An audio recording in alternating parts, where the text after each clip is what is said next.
ପ୍ରଶାସନର ଭୁଲ ଥାଏ କିମ୍ବା ନୌକା ଚାଳକ ତା ମନ ହିସାବରେ କାମ କରିଥାଏ।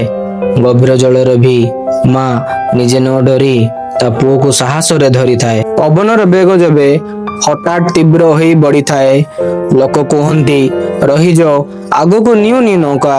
କିନ୍ତୁ ନୌ ଚାଳକ ତା ମନ ହିସାବରେ ତା କଥା ନ ଶୁଣି ଆଗକୁ ବଢିଥାଏ। ଯୋଉ ପରିସ୍ଥିତିରେ ନୌକାକୁ ଭୂମି ପାଖରେ ଥିବା କଥା, ସେ ପରିସ୍ଥିତିରେ ନୌକା ମଝି ଜଳରେ ହଲିଥାଏ। ନିଜ ମୃତ୍ୟୁକୁ ପାଖରେ ଦେଖି ନୌକା ଯାତ୍ରୀର ଗୋଡ଼ ହାତ ଥରିଥାଏ।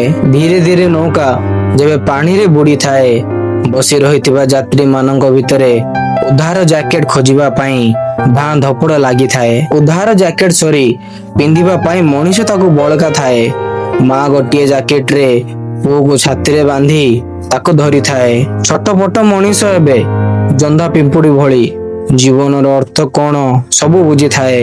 ଯେବେ ମୃତ୍ୟୁ ଭେଟିବାକୁ ଆସି ବେକ ଧରିଥାଏ, ଜିଅନ୍ତା ମଣିଷ ଏବେ ପାଣିରେ ଭାସିଥାଏ।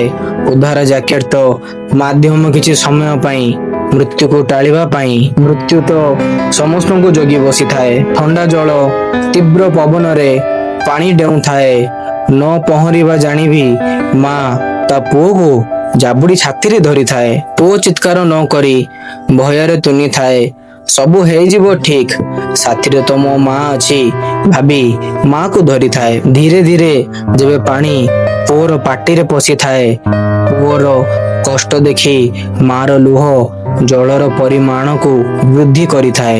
ଯେବେ ମାର ଘଟୁଥିବା ସାହସ ପୁଅର ଚେହେରା ଦେଖି ଅଟକିଥାଏ, ନିଜେ ବୁଡି ବି ମା ପୁଅକୁ ଜାବୁଡି ଧରିଥାଏ। ଉଦ୍ଧାର ଦଳ ଯେବେ ଉଦ୍ଧାର କାର୍ଯ୍ୟ ଆରମ୍ଭ କରିଥାଏ, ପାଣି ସମତଳ ରହି ପବନ ଧୀର ସ୍ଥିର ବହିଥାଏ। ପୁଅ ଯେବେ ପାଣିରେ ବୁଡି ମାର ପିଠି ଆକାଶ ଆଡକୁ ମୁହଁ କରିଥାଏ, ମୃତ୍ୟୁ ସହ ମିଳନ ପରେ ବି ମା ପୁଅକୁ ଜାବୁଡି ଧରିଥାଏ।